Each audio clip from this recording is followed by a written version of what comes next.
नमस्कार, मैं आकांक्षा शंखधर प्राथमिक विद्यालय छतमी डीग भदोही में कार्यरत हूँ। मैं अपनी शैक्षणिक योग्यता की बात करूँ तो मैंने the English and foreign languages central university Hyderabad से इंग्लिश में एमए और सेम यूनिवर्सिटी से फ्रेंच में डिप्लोमा कोर्स किया है। इसी के साथ साथ मैं हिंदी में भी एमए हूँ, बीएड किया है मैंने और फोनेटिक्स में मेरा स्पेशलाइजेशन है। इन्हीं स्पेशलाइजेशन के साथ साथ मैं अंग्रेजी एवं हिंदी दोनों भाषाओं में काव्य रचनाएं करती हूँ। जो रचनाएं मेरी काव्य रंगोली पत्रिका, पर्यटन भारत में आती हैं। इसी तरह से मैसेज ऑफ ह्यूमैनिटी में मेरी हिंदी और मेरी इंग्लिश की आर्टिकल्स उसमें पब्लिश होते हैं। इस तरह से यह मेरा शिक्षा के क्षेत्र में योगदान यदि देखा जाए तो मैंने 2 वर्ष Maharana Pratap institute of engineering college में फोनेटिक्स की क्लास ली है। उसके बाद 5 साल एज अ टीजीटी इंग्लिश मैं आर्मी पब्लिक स्कूल में रही हूँ और उसके बाद मुझे मौका मिला बेसिक में आने का और 2015 से मैं प्राथमिक विद्यालय छतमी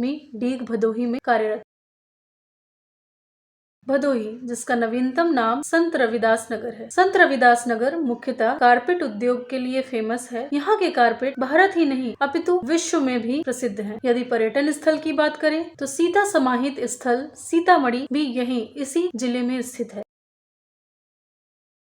जैसा कि मैंने बताया कि मैंने 2 वर्ष इंजीनियरिंग कॉलेज में पढ़ाया है, 5 वर्ष मैं टीजीटी इंग्लिश रही हूँ आर्मी स्कूल में। तो वहाँ पे पढ़ाने के बाद बेसिक्स में आने का और यहाँ के बच्चों के साथ डील करना मेरे लिए बहुत बड़ा चैलेंज था, क्योंकि यहाँ के बच्चों को जिस हिसाब से जो बच्चे हमारे छोटे होते हैं उनको पढ़ाना और जो बड़े बच्चे होते हैं जिनको सब कुछ पता है बस उनको केवल एक समझाना होता है, उसमें बहुत डिफरेंस होता है। तो यहाँ मुझे पढ़ाने के तरीके, जो बात मुझे आती थी और जिस चीज को मैं प्रेजेंट करना चाहती थी, उन सब चीजों के साथ बहुत ढेर सारी प्रॉब्लम्स फेस करनी पड़ी।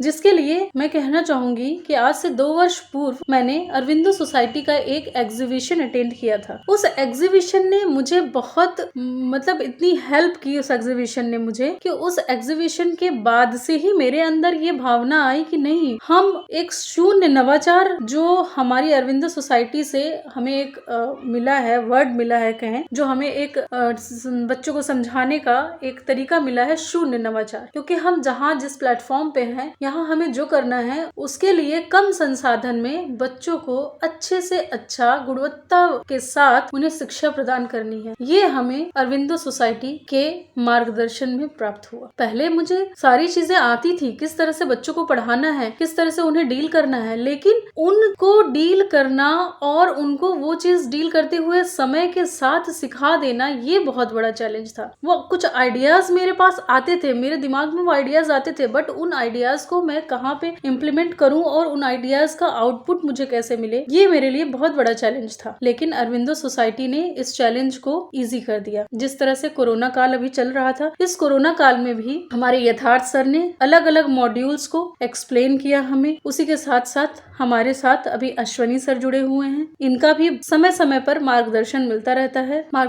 रहता है